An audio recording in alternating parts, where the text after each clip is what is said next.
l'Organisation et du Développement national, ministre des Finances et du Développement économique de la République de Maurice, Son Excellence Pravid Kumar Jugnauth. Je vous invite, Excellence, à prononcer votre allocution.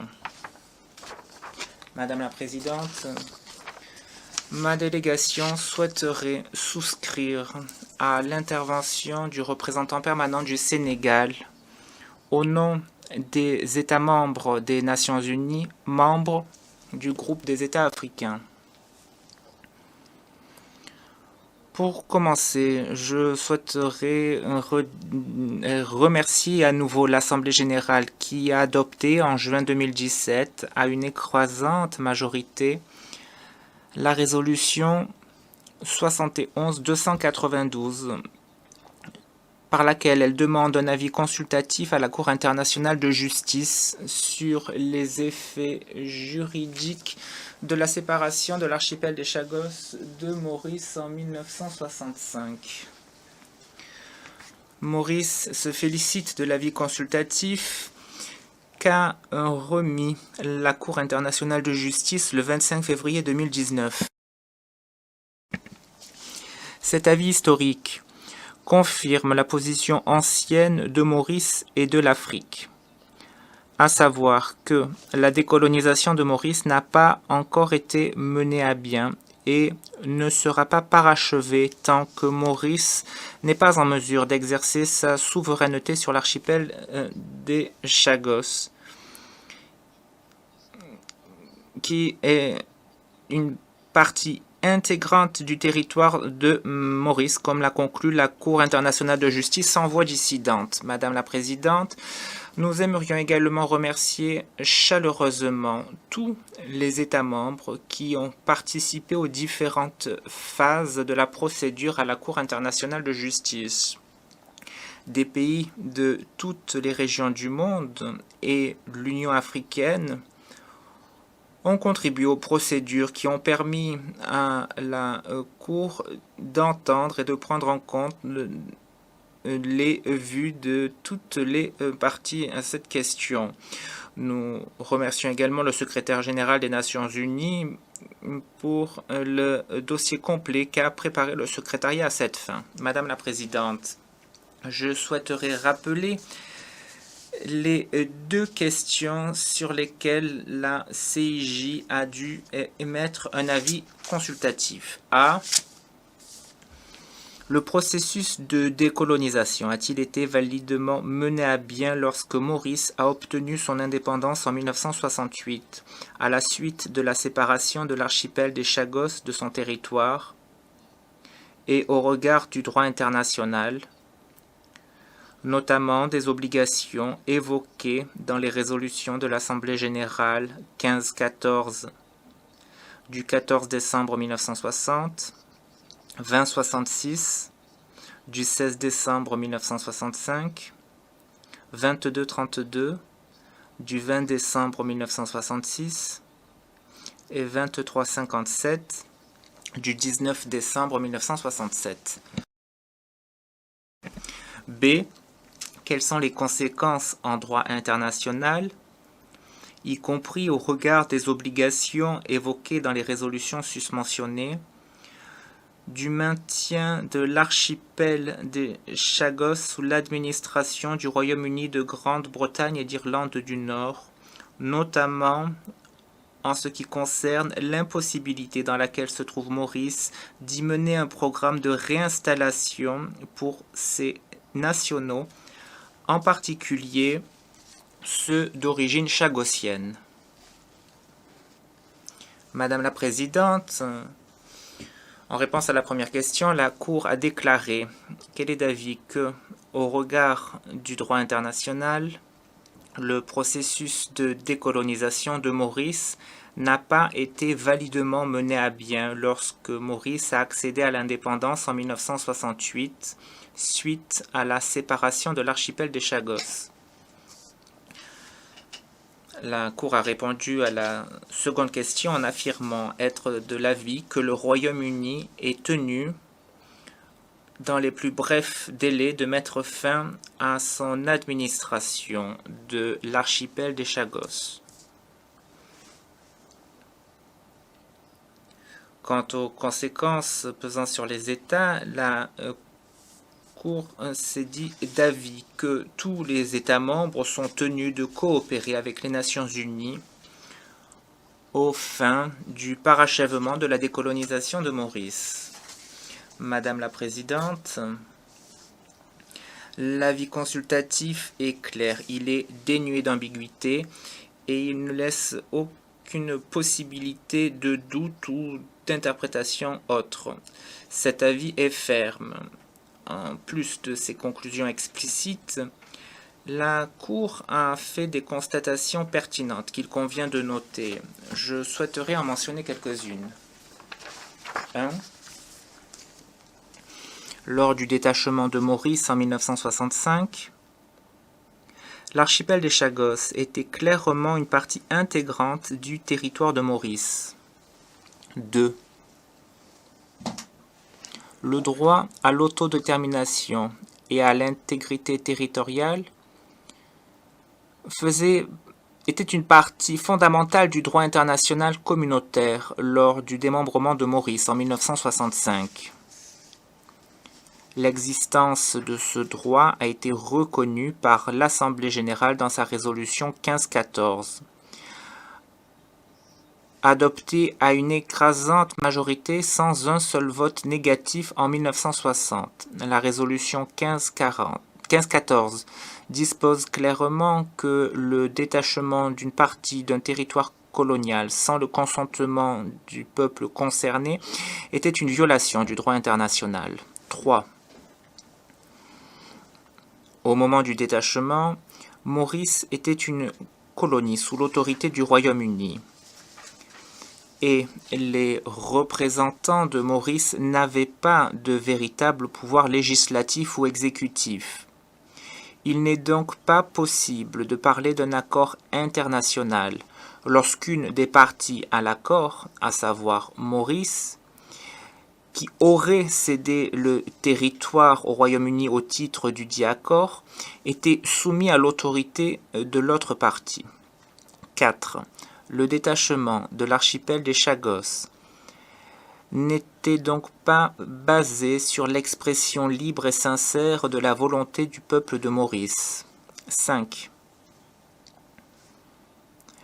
Le Royaume-Uni est tenu de mettre fin à son administration de l'archipel des Chagos dans les plus brefs délais possibles, permettant de la sorte à Maurice de parachever la décolonisation de son territoire. 6. Tous les États membres ont un intérêt juridique à protéger le droit à l'autodétermination, dont le respect est une obligation erga omnes. 7. L'Assemblée générale doit se prononcer sur les modalités nécessaires pour garantir la décolonisation de Maurice et tous les États membres doivent coopérer avec les Nations Unies pour que ces modalités entrent en vigueur. 8. La question de la réinstallation des nationaux mauriciens, y compris ceux d'origine chagossienne, sur l'archipel des Chagos, est une question qui touche à la protection des droits humains des personnes concernées, question qui doit être traitée par l'Assemblée générale lors du parachèvement de la décolonisation de Maurice. Madame la Présidente, ces constatations font état de la gravité et de l'ampleur du fait illicite au titre du droit international commis par la puissance coloniale lorsqu'elle a détaché l'archipel des Chagos de Maurice en 1965 et maintenant, ce faisant, l'archipel des Chagos sous un statut colonial depuis. La Cour a caractérisé ce fait comme un fait illicite à caractère continu qui engage la responsabilité internationale de l'État colonial. Nous aurions pu espérer qu'un pays qui participerait à un fait illicite, comme indiqué par la plus haute cour du monde, se presserait de faire amende honorable et s'engagerait à terminer ce comportement illicite. En effet, lors d'une réunion de haut niveau avec le Royaume-Uni, Maurice a proposé de travailler étroitement avec le Royaume-Uni afin de présenter une résolution commune qui serait mutuellement bénéfique, qui prendrait en compte les préoccupations sécuritaires du Royaume-Uni et les conclusions de l'avis consultatif de la Cour internationale de justice. Notre offre a été présentée dans un esprit de grande amitié entre Maurice et le Royaume-Uni et de grand respect, de haute considération qu'éprouve Maurice pour le Royaume-Uni, un champion du respect de l'État de droit. C'est en raison de cette haute considération que nous éprouvons pour le Royaume-Uni que, en dépit de notre statut de république au sein du Commonwealth, nous continuons d'offrir à nos ressortissants la possibilité de recourir à la commission juridique du Conseil privé du Royaume-Uni comme cour d'appel de dernier recours. Dans ces circonstances, Madame la Présidente, Maurice est extrêmement déçu par la position du Royaume-Uni.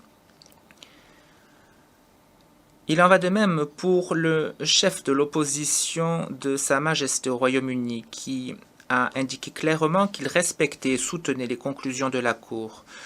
Nous sommes d'autant plus déçus de voir que tous les arguments relatifs à la compétence et au fond que la Cour a catégoriquement rejetés sont reproduits ici de manière plus agressive que jamais. Nous avons l'impression d'être de retour en 1965. À l'époque, le détachement a été mené sous la contrainte et a été présenté aux Nations Unies comme un fait accompli, comme l'indiquent les documents de l'époque. Cette fois-ci, le détachement est justifié en remettant en cause l'autorité de l'Assemblée générale à soumettre cette question à la CIJ et en sapant l'autorité de la Cour elle-même. C'est de fait une situation regrettable, une situation qui devrait préoccuper chaque État membre des Nations Unies. Madame la Présidente, nous le savons tous, la Cour a statué à une écrasante majorité que ces questions lui ont été dûment soumises par l'Assemblée générale et qu'elle n'avait aucune raison de s'abstenir d'y répondre. Il a également été suggéré que, à la différence de la CIJ qui a clairement rejeté l'accord de 1965, au titre duquel le Royaume-Uni affirme que les représentants d'alors de Maurice ont cédé l'archipel des Chagos au Royaume-Uni, le tribunal d'arbitrage de l'UNCLOS, qui a été saisi de l'affaire de Maurice contre le Royaume-Uni quant à la déclaration unilatérale d'une zone marine protégée autour de l'archipel des Chagos, avait validé cet accord. Rien ne saurait être plus faux. Ce qu'a dit le tribunal d'arbitrage de l'UNCLOS, c'est que les promesses faites unilatéralement par le Royaume-Uni à Maurice en 1965 étaient juridiquement contraignantes pour le Royaume-Uni. Certains États membres peuvent affirmer que l'avis consultatif n'est pas juridiquement contraignant pour aucun État. Certes, à la différence d'un jugement de la Cour dans un contentieux, qui est en soi la source d'une obligation internationale pour les parties à la procédure, un avis consultatif est une affirmation du droit par la plus haute autorité judiciaire du système des Nations Unies et l'institution judiciaire la plus respectée au monde. Although the opinion itself Bien que l'avis lui-même ne puisse pas imposer une nouvelle obligation juridique, cet avis peut reconnaître et de fait a reconnu et confirmé les obligations juridiques existantes émanant du droit international. Madame la Présidente, en l'espèce, la Cour a déterminé que la source des obligations juridiques est le droit à l'autodétermination, un droit violé par le Royaume-Uni en détachant l'archipel des Chagos de Maurice sans le consentement du peuple mauricien. De l'avis de la Cour, le Royaume-Uni a pour obligation, au regard du droit international, de mettre un terme à son administration illicite dans les plus brefs délais, afin de terminer la décolonisation de Maurice. Il est donc erroné de considérer que cet avis n'a aucune conséquence juridique. Chaque État, y compris le Royaume-Uni, est tenu de respecter le droit international. Les conséquences sont également visibles pour les États membres. Ainsi que l'a déterminé la Cour, les États membres sont tenus de coopérer avec l'Assemblée générale pour parvenir à la décolonisation complète de Maurice. S'ajoutent à cela des conséquences qui concernent l'Assemblée générale, les Nations unies et leurs institutions spécialisées, en ce sens qu'elles ne peuvent ignorer à dessein les conclusions juridiques de l'organe judiciaire le plus élevé du système des Nations unies, ni agir contre ces décisions. Madame la Présidente, le projet de résolution présenté par le groupe africain reflète la confiance témoignée par l'Afrique et nombre d'autres États membres vis-à-vis des principes et des valeurs des Nations unies. L'une des principales fonctions des Nations unies est de contribuer à la décolonisation et à l'autodétermination de tous les peuples. Il s'agit là d'un principe sacro-saint des Nations unies.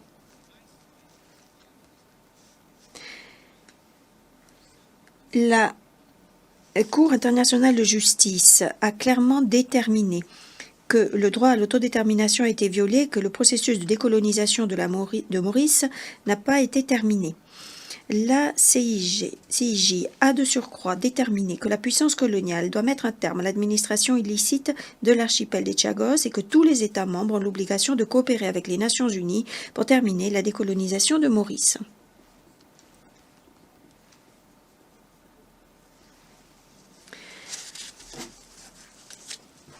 Refuser d'appuyer ce rôle important de l'Assemblée générale ne serait rien moins qu'une adhésion au colonialisme et un rejet du droit des peuples à disposer d'eux-mêmes. Ce serait là une véritable abdication de nos responsabilités. Madame la Présidente, l'éviction forcée des habitants de l'archipel des Chagos, qui a accompagné le détachement illicite de l'archipel vis-à-vis de Maurice, constitue encore aujourd'hui un triste chapitre de l'histoire humaine, comparable à un crime contre l'humanité. Les ressortissants de Maurice, qui ont maintenant environ 70 ou 80 ans, ont été systématiquement empêchés de rentrer chez eux, de revenir sur leur lieu d'origine. L'avis consultatif a donné à ces ressortissants une lueur d'espoir et a prié l'Assemblée générale de se pencher sur la question de la réinstallation de la protection de leurs droits pendant le processus complet de décolonisation de Maurice. Le gouvernement de Maurice s'est engagé à mettre en œuvre un programme de réinstallation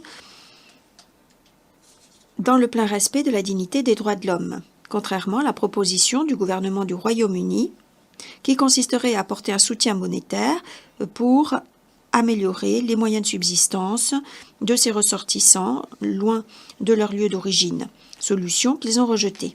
La question est maintenant de savoir si la communauté internationale, conformément à l'engagement souscrit de ne laisser personne de côté, est disposée à prendre des mesures pour remédier à la situation ou préfère laisser encore une fois un État s'adonnait à des pratiques illicites, sans assumer ses responsabilités. Madame la Présidente, le Royaume-Uni invoque des considérations d'ordre sécuritaire ou liées à la défense pour rejeter l'autorité de la Cour. Le Royaume-Uni prétend que les installations de défense établies dans l'archipel des Chagos protègent le Royaume-Uni et le monde face au terrorisme et au crime organisé et permet de réagir dans les meilleurs délais en cas de crise humanitaire dans la région. Selon le Royaume-Uni, ces fonctions ne peuvent être menées que sous l'autorité du Royaume-Uni. Il est important de noter que dans ses communications à la Cour internationale de justice, le Royaume-Uni n'a pas jugé pertinent ou important de présenter des considérations sécuritaires. Néanmoins, aujourd'hui, alors que la Cour a donné son avis, ces considérations sont mises sur le devant de la scène et présentées comme la principale raison pour laquelle le Royaume-Uni doit garder ce territoire et le maintenir dans un état incompatible avec le droit international. Maurice, pour sa part, s'est publiquement engagé à l'Assemblée générale et auprès de la Cour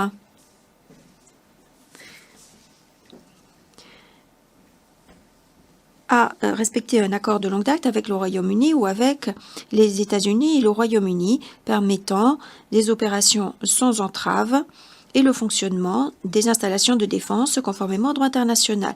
C'est une position qui bénéficie d'un vaste consensus auprès de tous les partis politiques de Maurice. Ces modalités permettraient d'avoir une plus grande certitude juridique en ce qui concerne le fonctionnement de ces installations de défense pour les États-Unis et pour le Royaume-Uni et pendant une période plus longue. Il est difficile de comprendre la position du Royaume-Uni, à moins